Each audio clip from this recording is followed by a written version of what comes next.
नमस्कार सभी का, क्लास से जुड़े हुए सभी लोगों का। और अभी जो क्लास चल रही है वो उत्थान क्लासेज की राजस्थान के कला व संस्कृति की क्लास चल रही है। कला और संस्कृति की क्लास चल रही है, आपको पता ही है।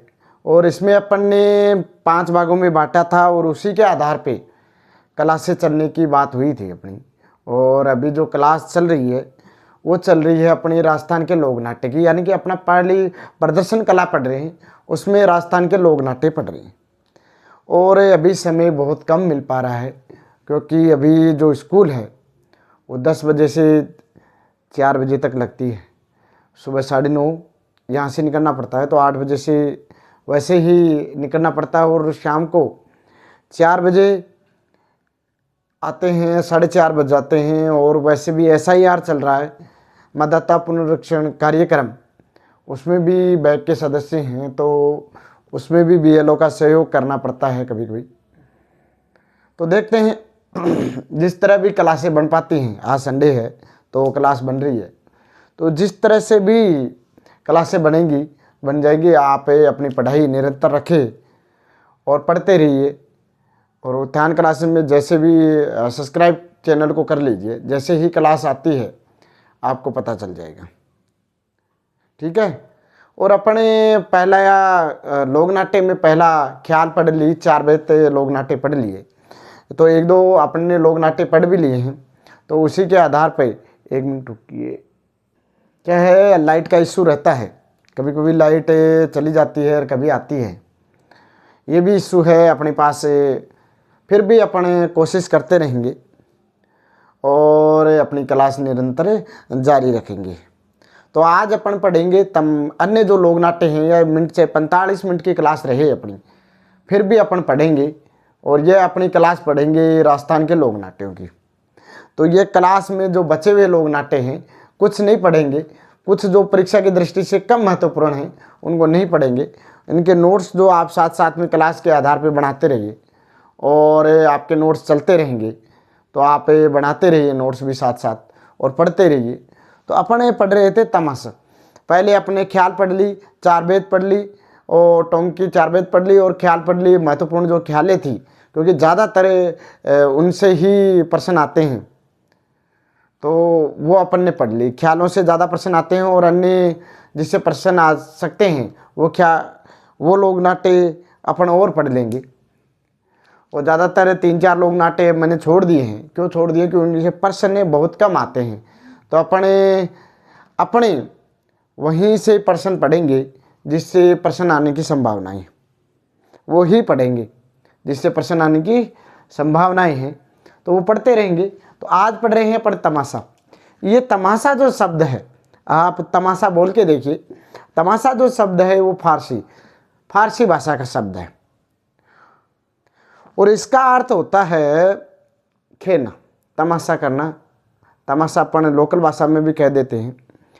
अरे कोई बदमाशी करे या कोई भी उठपटांग की बातें करे तो अपन कहें के तमाशो करे रे भाई, कह देते ने के तमाशो करे, तो ये वही तमाशा है। ये मान लो कुछ पौराणिक कथाएं हैं और ऐतिहासिक कोई चीज़ हुई है इतिहास के ऊपर, उनके ऊपर जो नृत्य के साथ गा कर, जो बोल करे गा कर उनको सुनाते हैं, पैरों में घुंघरू बांध कर और कुछ ढोलक की ताल से, हारमोनियम की ताल से या डफली की ताल से, झांझ से, ये सभी उनमें सुनाते हैं ना। तो उसमें ही लोक नाट्य उनके साथ साथ ही इसका अभिनय किया जाता है। किसका? तमाशे का। तमाशा मूलतः ये महाराष्ट्र का था। तमाशा कहाँ था? महाराष्ट्र का था। कहाँ का था? महाराष्ट्र का था। तमाशा कहाँ का था? महाराष्ट्र का। 18वीं सदी में सवाई प्रताप सिंह ने, किसने? सवाई प्रताप सिंह इसको जयपुर लेके आए और अपने साथ एक कलाकार लेके आए, बंशीधर भट्ट। और आज भी जयपुर में भट्ट परिवार ही इस तमाशे को चला रहा है। भट्ट परिवार ही इस तमाशे को चला रहा है। जो तमाशा अभी चल रहा है, ये तमाशा जो अभी लोक नाट्य है, ये जो चल रहा है, ये जयपुर में अभी भी भट्ट परिवार चलाता है। 2022 में तो जो गोपीचंद जी भट्ट हैं उनके सुपुत्र दिलीप जी भट्ट को कोठियारी लाइव अचीवमेंट तमाशा के लिए लाइव अचीवमेंट कोठियारी फाउंडेशन की तरफ से वो कोठियारी लाइव अचीवमेंट तमाशे के लिए उनको अवार्ड भी मिला है 2022 में तमाशे के लिए। तो जो तमाशा शब्द है, ये तमाशा, ये लोक नाट्य की जो शैली है, अपने राजस्थान में जो शैली है वो महाराष्ट्र से ली गई है। और 18वीं सदी में सवाई प्रताप सिंह इस लोक नाट्य को यानी कि यहाँ वहाँ से एक मंडली को लेके आए थे जिनका प्रवर्तक बंशीधर भट्ट है, और उसको लेके आए थे और यहाँ जयपुर में संरक्षण दिया था, जयपुर में संरक्षण दिया था। और उन्होंने यहाँ ये अपने तमाशा लोक नाट्य राजस्थान में जीवित किया था। ये तमाशा है, ये फारसी शब्द है। तमाशा क्या है? फारसी शब्द है, और इसका अर्थ होता है मनोरंजन, मनोरंजन व खेलना या नाटक, खेलने का नाटक करना। ठीक है। इसकी जो मुख्य विशेषताएं हैं, किसकी? तमाशे की जो मुख्य विशेषताएं हैं, ये जो तमाशा की मुख्य विशेषताएं हैं, ये कहाँ पे किया जाता है? ये इसकी मुख्य विशेषताओं में लिखो, ये खुले मंच पे किया जाता है, खुले मंच पे इसका प्रदर्शन होता है, खुले मंच पर प्रदर्शन होता है इसका। और उस खुले मंच को जो कहते हैं वो अखाड़ा कहते हैं। क्या कहते हैं? अखाड़ा कहते हैं। भाई इसका तमाशा होता है, जैसे मान लो कोई तमाशा होता है, बीच में चौक है, अपने गांव का चौक होली वाला नहीं देखा, तो उस होली वाले चौक में यानी कि बीच में वो तमाशा करते हैं, चारों तरफ लोग बैठ जाते हैं, चारों तरफ लोग बैठ जाते हैं और बीच में वो तमाशा करते हैं। और तमाशा कोई पुरानी कथा पे होगा, इसकी कथा वस्तु है वो पुरानी कथा होगी, ऐतिहासिक होगी, या सामाजिक व धार्मिक होगी, इस तरह की बातें होंगी। तो ये जो खुले मंच में किया जाता है उसको क्या कहते हैं? अखाड़ा कहते हैं। क्या कहते हैं? अखाड़ा। और ये जो किया जाता है वो किया जाता है संगीत के साथ, संगीत गाया जाता है, यानी कि गायन होता है, और यानी कि संगीत गायन के साथ किया जाता है, और इसमें अभिनय किया जाता है उसका, जिस पे भी अपन किया जाता है उसका अभिनय किया जाता है, अभिनय किया जाता है। यानी कि कहने का मतलब ये है कि ये क्या किया जाता है? संगीत के साथ किया जाता है, संगीत गाया जाता है, गाने की तरह गाया जाता है, और उसका जो गाना गा रहा है उसको लय और ताल से वो नृत्य करेगा। ये मान लो इसमें गायन, संगीत गायन यानी कि नृत्य करेगा, और नृत्य के साथ वो अभिनय करेगा, अभिनय करेगा जिस भी कथा वस्तु के साथ, वो जिस भी कथा का, यानी कि ये मान लो वो जोगी जोगिन की कर रहा है, किसकी कर रहा है? जोगी जोगन का तमाशा कर रहा है, हीर रांझे का तमाशा कर रहा है, या अलग तमाशा कर रहा है, उसका वो क्या करेगा? एक्टिंग करेगा। क्या करेगा? एक्टिंग करेगा। और संगीत में जो वाद्य यंत्र लिए जाते हैं काम में, वाद्य यंत्र जो काम में लिए जाते हैं वो ढोलक होता है, हारमोनियम होता है, और झांझ हो जाती है, और नगाड़ा या सारंगी हो जाती है, सारंगी हो जाती है, नगाड़ा हो जाता है, और सारंगी हो जाती है। क्या हो जाती है? सारंगी हो जाती है। और जो कथा वस्तु है, कथा वस्तु आप जानते हो, यानी कि किस कथा पे किया जाता है, यानी कि कौन सी कथाएं होती हैं इसमें, तो कथा कौन सी होती है इसमें, यानी कि कौन कौन सी कथाओं पर तमाशा किया जाता है। भाई कुछ कथाएं होती हैं, जैसे सामाजिक कथाएं हो गई, कोई सामाजिक मुद्दा हो गया उसमें तमाशा कर रहे हैं, सामाजिक कथाएं होगी, ऐतिहासिक कथाएं होगी, जैसे अमर सिंह राठौड़ की कथा है, और कोई ऐतिहासिक कथा हो गई, और पौराणिक कथा हो गई। क्या हो गई? पौराणिक कथा हो गई, या कोई धार्मिक कथा हो गई। क्या हो गई? कोई धार्मिक कथा हो गई। तो इन कथाओं पे संगीत के माध्यम से, गीत के माध्यम से, नृत्य के माध्यम से, और उन पे अभिनय करके, क्या करके?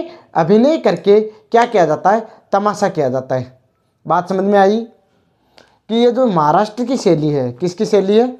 महाराष्ट्र की शैली है। पर्सन इनमें से बहुत कम बनेंगे। ये तो समझाने के लिए है। ये भाई ये पूछ सकते हैं कि जो राजस्थान में मूलतः है कौन सा तमाशा है, वो मूलतः कहाँ की शैली है, तो महाराष्ट्र की शैली है। और ये फारसी से लिया गया शब्द है तमाशा, जिसका अर्थ होता है नाटक या खेलना, मनोरंजन करना। और ये बंशीधर भट्ट स्वाई प्रताप सिंह पहले इसको लेके आए थे।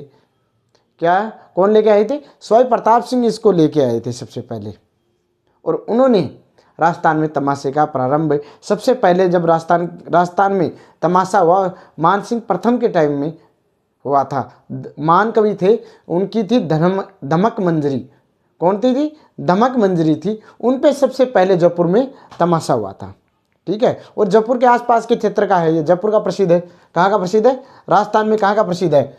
जयपुर का प्रसिद्ध है। प्रमुख तमाशे और उनके अपने वो पढ़ लेंगे, अभी पढ़ लेंगे कि प्रमुख कौन कौन से तमाशे हैं और उन तमाशों की प्रवृत्ति, यानी लिखी हुई किताबें या वो तमाशे कौन करता है, कौन उसके भट्ट परिवार ही करता है सबसे ज़्यादा। जयपुर में भट्ट परिवार है, वही करते हैं। ठीक है। तो आप ये उतार लो एक बार है और मैं आगे लिखा देता हूँ। उसके बाद उतार लो, स्क्रीनशॉट ले लो, उतार लेना फिर। और तमाशों में अलग लिखें तो तमाशे में प्रमुख प्रसिद्ध तमाशे, ये प्रश्न आ सकता है कि तमाशों में कोई प्रश्न मिल रहा है अपन को सही, तो ये मिल रहा है कि प्रसिद्ध तमाशे कौन से?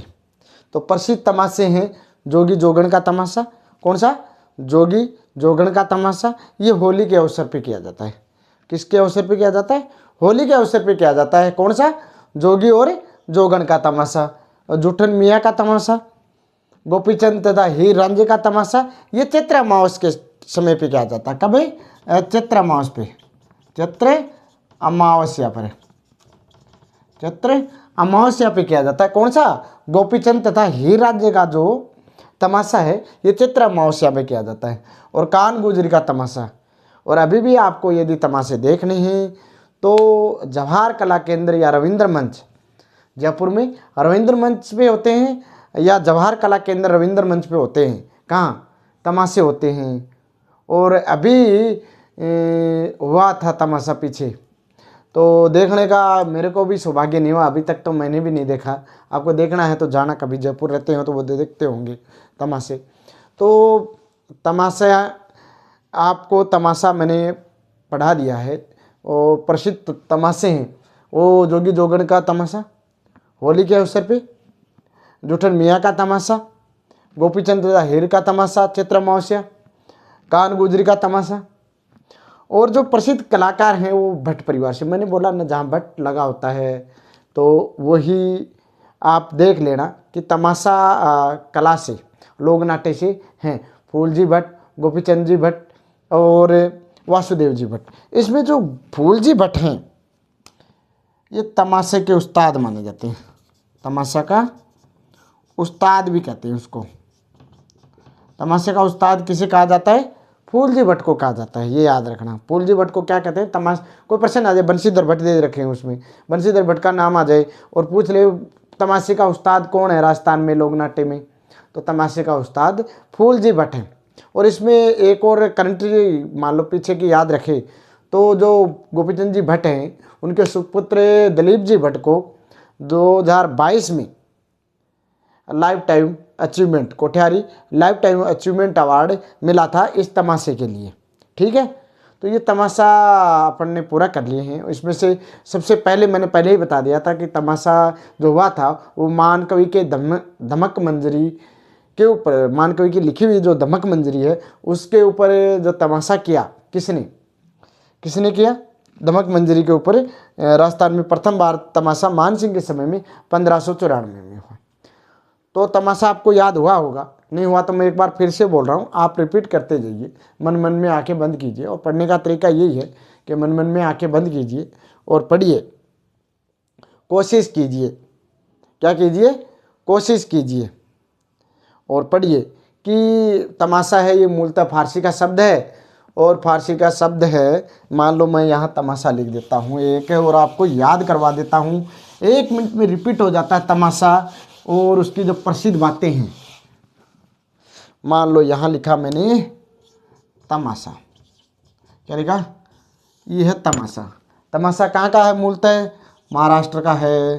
कहाँ का है, महाराष्ट्र का है। कहाँ का है, महाराष्ट्र का है तमाशा। फारसी भाषा का शब्द है। किसका है, फारसी भाषा का शब्द है। और मनोरंजन और कुछ अलग है, ठीक है। और तमाशा राजस्थान में सर्वप्रथम 18वीं शताब्दी में, कब है, 18वीं शताब्दी में कौन लेके आए, सवाई प्रताप लेके आए। सवाई प्रताप सिंह लेके आए। किसको, किसको लेके आए, बंशीधर भट्ट को लेके आए। किसको लेके आए, बंशीधर भट्ट को लेके आए। किसको लेके आए, बंशीधर भट्ट को लेके आए। और किसने सबसे पहले, किसके समय में हुआ, किसके समय में हुआ, सबसे पहले किसके समय में हुआ, मानसिंह फर्स्ट के समय में। किसके समय में हुआ, मानसिंह फर्स्ट 1594। और मानकवि की धमक मंजरी पे हुआ। धमक मंजरी कहाँ हुआ, आमेर में हुआ। कहाँ हुआ, आमेर में हुआ। इतनी चीज़ याद हुई, इतनी चीज़ याद हुई ना। इसकी प्रमुख है, खुले मंच पे किया जाता है। खुले मंच पे किया जाता है, उसको क्या कहते हैं, अखाड़ा कहते हैं। क्या कहते हैं, अखाड़ा कहते हैं। इस तरह लिख लिख के आप याद करोगे तो याद हो जाएगा। इस तरह याद करोगे तो याद हो जाएगा। किसके साथ किया जाता है, संगीत, नृत्य व अभिनय किया जाता है। क्या किया जाता है, अभिनय किया जाता है। क्या किया जाता है, अभिनय किया जाता है। किस पे, ढोलक बजाया जाता है। अब तो ये याद रखना, ढोलक बजाया जाता है, नगाड़ा बजाया जाता है, हारमोनियम बजाया जाता है और सारंगी बजाया जाता है। उसके साथ संगीत और नृत्य किया जाता है और उस पर अभिनय करके, क्या करके, अभिनय करके बजाया जाता है। याद हो रहा है, इस तरह याद। प्रमुख तमाशे कौन से हैं, हीर रांझे का तमाशा,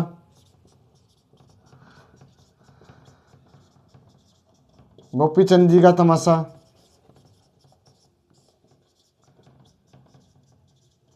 जुठन मियाँ का तमाशा,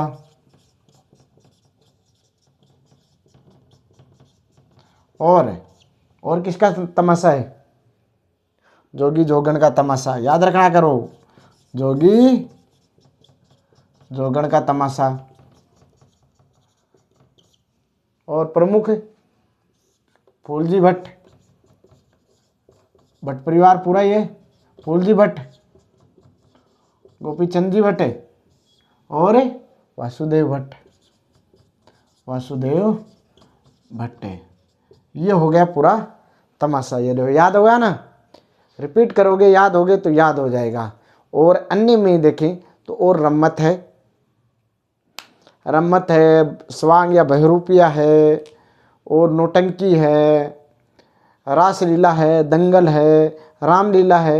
ये भी क्या है, लोक नाट्य हैं। भवाई है, गौरी है, ये भी क्या है, लोक नाट्य हैं। क्या है, लोक नाट्य हैं। ये भी क्या है, लोक नाट्य हैं। ठीक है, ये याद हो गया ना। तो अपन अगला करते हैं रम्मत। कौन सा करते हैं, रम्मत। याद होना चाहिए आपको, फुल तरीके से क्लास में ही याद हो जाए। इस तरह से लोक नाट्य आपको याद करवा देंगे और याद हो जाएंगे। आप कोशिश तो करिए, आप क्या करिए, कोशिश तो करिए।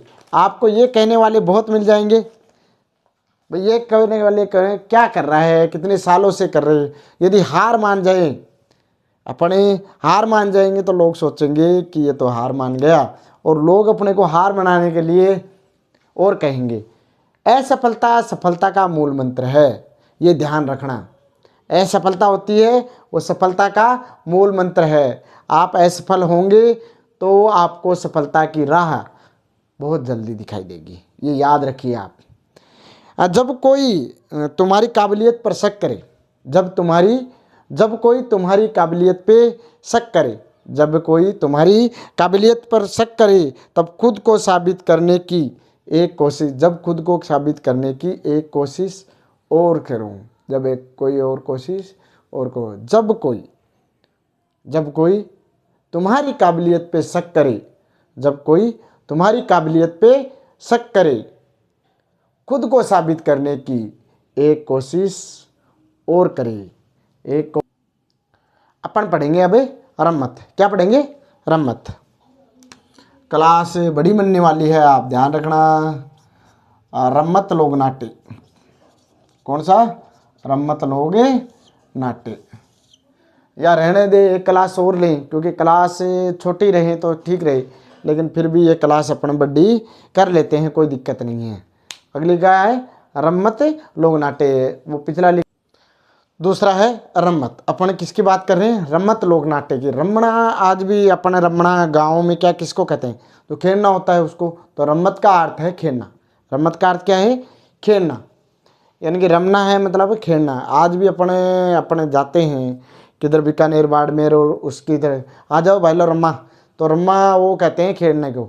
और ज़्यादातर खेल उस समय होते थे कब? जब बीकानेर में 140 वर्ष या 100 वर्ष से पूर्व होली के अवसर पर जो काव्य होते थे, काव्य संग्रह गीत संगीत के माध्यम से वो ये करते थे पहले। जब इसकी उत्पत्ति वहाँ से मानी जाती है कि बीकानेर में होली के अवसर पर लोग जो काव्य प्रकोष्ठियाँ करते थे, काव्य गान करते थे होली के अवसर पर, है ना, तो तब वहाँ से इसकी उत्पत्ति मानी जाती है। किसकी? रम्मत की उत्पत्ति। यानी कि रम्मत का अर्थ है खेलना। और लोग होली के अवसरों पर, कब? होली के अवसर पर, जब चांदनी रात हुई, होली के अवसर पर चांदनी रात हो ने, तो उस समय ढोलक के साथ वो गीत संगीत बजाकर काव्य की तरह कोई चीज़ गाते थे। काव्य की तरह कोई काव्य ज्ञान का गान या पाठ होता था, उसको क्या, और उसको अब राजस्थान का लोक नाट्य बन गया। वो कौन सा है? रम्मत। कौन सा है? रम्मत। ये किस अवसर पर किया जाता है? होली व सावन के अवसर पर किया जाता है। कब किया जाता है? होली व सावन के अवसर में किया जाता है। और ये बीकानेर, जैसलमेर और फालोदी क्षेत्र में विशेष है। यानी कि ये किया जाता है कहाँ पे? बीकानेर, जैसलमेर और फालोदी में विशेष रूप से किया जाता है। और इसका जो प्रमुख स्थान है वो है आचार्यों का अखाड़ा, आचार्यों का चौक बीकानेर में। आचार्यों का चौक बीकानेर में कहाँ का प्रसिद्ध है? यानी कि प्रसिद्ध रम्मत कहाँ की है? आचार्यों की चौक बीकानेर से। और रम्मत खेलने वाले जो खिलाड़ी होते हैं वो खिलाड़ कहा जाते हैं। और प्रमुख खेलने वाले जो लोग होते हैं वो होते हैं पुष्करणा ब्राह्मण। पुष्करणा ब्राह्मण ज़्यादा खेलते हैं इसको, ब्राह्मण। पुष्करणा ब्राह्मण ज़्यादा खेलते हैं किसको? रम्मत को। जो रम्मत खेलने वाले खिलाड़ी हैं उसको क्या कहते हैं? कभी कभी ये प्रश्न पूछ लिया जाता है कि रम्मत खेलने वाले खिलाड़ियों को क्या कहा जाता है, तो उसको खिलाड़ कहा जाता है। तो याद रहना कि रम्मत का अर्थ है खेलना। और ये बीकानेर से इसकी उत्पत्ति मानी जाती है, क्योंकि होली के अवसर पर वो लोग पहले क्या करते थे? काव्य पाठ करते थे। उन काव्य पाठों से इस रम्मत खेल की उत्पत्ति होती है। और उसी के साथ ये होली और सावन के अवसरों पर किया जाता है। बीकानेर, जैसलमेर और फालोदी क्षेत्र में विशेष तौर पे किया जाता है। और इसका प्रसिद्ध स्थान आचार्यों का बाड़ा है, आचार्यों का चौक है, जो कहाँ पे है? बीकानेर में है। और खेलने वाले होते हैं पुष्करणा ब्राह्मण। और उन खेलने वालों को क्या कहा जाता है? खिलाड़ कहा जाता है। क्या कहा जाता है? खिलाड़ कहा जाता है। और इसकी प्रमुख विशेषताएं देखो कि इसमें क्या क्या हो सकता है। विशेषताओं में देख लो क्या हो सकता है भाई। विशेषताओं में देखोगे तो क्या हो सकता है, तो विशेषताएं में देखेंगे तो खुले मैदानों में किया जाता है। कहाँ किया जाता है? खुले मैदानों में किया जाता है। खुले मैदानों में किया जाता है। यानी भाई खेलना जागो तो मैदान में ही खेले जागो ना। याद रखियो कि भाई खेलनो है तो कड़े खुला मैदान में खेलांगा। और इसमें एक चीज़ याद रखना, ये संगीत को बहुत महत्व है। संगीत का विशेष महत्व है। संगीत का विशेष महत्व है। विशेष महत्व दिया जाता है कि संगीत के साथ अभिनय किया जाता है। किसके साथ? संगीत के साथ ये अभिनय किया जाता है। संगीत और काव्य को विशेष महत्व देते हैं, क्योंकि इनकी उत्पत्ति ही वहाँ से हुई है, काव्य पाठ से। यानी कि गीत को विशेष महत्व देते हैं। और साथ में ढोलक बजाते हैं। क्या बजाते हैं? ढोलक व नगाड़ा बजाते हैं। और इसके साथ हारमोनियम भी बजा लेते हैं। हारमोनियम होती है, झांझ हो जाती है, और अन्य चीज़ें भी बजा लेते हैं खेलने में, अन्य चीज़ें भी ले लेते हैं कि ये जो संगीत और इसमें एक बात और भी है, जो स्त्रियों की भूमिका है, किसकी भूमिका, इस खेल में जो स्त्रियों की भूमिका है, यानी कि पुरुष पुरुष खेलते हैं, स्त्रियों की जो भूमिका है वह पुरुष ही निभाते हैं। कौन निभाते हैं, पुरुष ही निभाते हैं।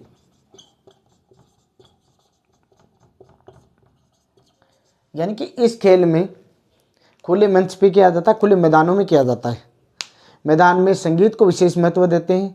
और इसमें जो पुरुष स्त्रियों की भूमिका है, स्त्री भी पुरुष होता है, वो स्त्री का वेश करके आता है, पुरुष होता है वो किसका वेश करके आता है, स्त्री का वेश करके आता है। यानी कि स्त्री नहीं होती इस खेल में। कौन सी नहीं, इस खेल में रम्मत लोक नाट्य में स्त्री नहीं होती। स्त्री की भूमिका भी कौन निभाता है, पुरुष ही निभाता है। और इसकी जो कथा वस्तु आप मान लो किस पे किया जाता है, पौराणिक कथाओं पे किया जाता है। किस पे किया जाता है, पौराणिक कथाओं पे किया जाता है। और कोई ऐतिहासिक कथा हो तो उस पर भी किया जाता है। ऐतिहासिक यानी कि युद्ध का रंगमंच कर लिया, उस पर खेल रहे हैं, लड़ाई लड़ रहे हैं, युद्ध कर रहे हैं, ऐतिहासिक कथाओं पे किया जाता है क्या, खेल, रम्मत। यानी कि रम्मत के विषय में ये विशेष बातें थी। अब अपन पढ़ेंगे कि महत्वपूर्ण रम्मतें कौन कौन सी हैं और किस क्षेत्र की यानी कि क्षेत्र और उसकी प्रमुख रम्मतें कौन कौन सी हैं। आप एक बार ये उतार लीजिए, फिर स्क्रीनशॉट ले लो या उतार लो, और मैं उसके बाद प्रसिद्ध जो रम्मतें हैं वो लिखा देता हूँ, और रम्मतों के साथ साथ आपको उनके क्षेत्र भी बता देता हूँ। लिखो, ठीक है। तो मैं रम्मत की बात कर रहा था, तो रम्मत में अपन बात कर रहे थे कौन से क्षेत्र की, तो एक स्वतंत्र बावनी रम्मत है। ये बहुत बार, ज़्यादा बार प्रश्न पूछ लिया जाता है कि स्वतंत्र बावनी के लेखक कौन है। स्वतंत्र बावनी के लेखक है तेज कवि। कौन है, तेज कवि। और ये जैसलमेर की प्रसिद्ध है। स्वतंत्र बावनी रम्मत कहाँ की, जैसलमेर की प्रसिद्ध है। कहाँ की प्रसिद्ध है, जैसलमेर की। और स्वतंत्र बावनी लिखी किसने, तेज कवि ने। किसने लिखी, तेज कवि ने। और हड़ाऊ रम्मत जवाहर जी पुरोहित बीकानेर की, और अमर सिंह राठौड़ की रम्मत ये भी बीकानेर की, और फागू जी महाराज की रम्मत। ये रम्मतें हैं, ये क्या है, प्रसिद्ध रम्मतें हैं। और इसके बाद है रावलों की रम्मत, जो मारवाड़ क्षेत्र की प्रसिद्ध है। किसकी क्षेत्र, कौन से क्षेत्र की, मारवाड़ क्षेत्र की प्रसिद्ध है। और ये नौबत, ये विशेष क्यों है कि नौबत वाद्य यंत्र के साथ इसको किया जाता है। कौन से वाद्य यंत्र के साथ, कौन सी रम्मत को, रावलों की रम्मत को नौबत वाद्य यंत्र के साथ किया जाता है, और मारवाड़ क्षेत्र की प्रसिद्ध है। स्वतंत्र बावनी जैसलमेर तेज कवि, और उसके बाद हड़ाऊ रम्मत जवाहर जी पुरोहित बीकानेर, इसके लेखक अमर सिंह जी राठौड़ की रम्मत, और फागू जी महाराज की रम्मत। इसके जो साथ साथ मैंने ये दो बता भी दिए, तेज कवि है और जवाहर जी पुरोहित यानी कि कलाकार भी बता दिए। ठीक है, तो ये अपनी दो हो गई हैं, एक तो रम्मत हो गया, एक तमाशा हो गया, उसके पहले चार बेत हो गया, और ख्याल हो गई। चार लोग नाट्य हो चुके हैं। और आगे अपन कर लेते हैं कि स्वांग है, बहरूपिया है, नौटंकी है, गौरी है, और रासलीला, रामलीला, इनके बारे में तो प्रश्न पूछ लिया जाता है या नहीं पूछा जाता है। रासलीला के बारे में कभी कभी पूछ लिया जाता है, तो इनके बारे में अगली क्लास में अपन कर लेंगे। आज की क्लास यहीं तक कर लेते हैं। तो आप जुड़े रहिए उत्थान क्लासेज के साथ। धन्यवाद, नमस्कार। आप इनको उतार लीजिए।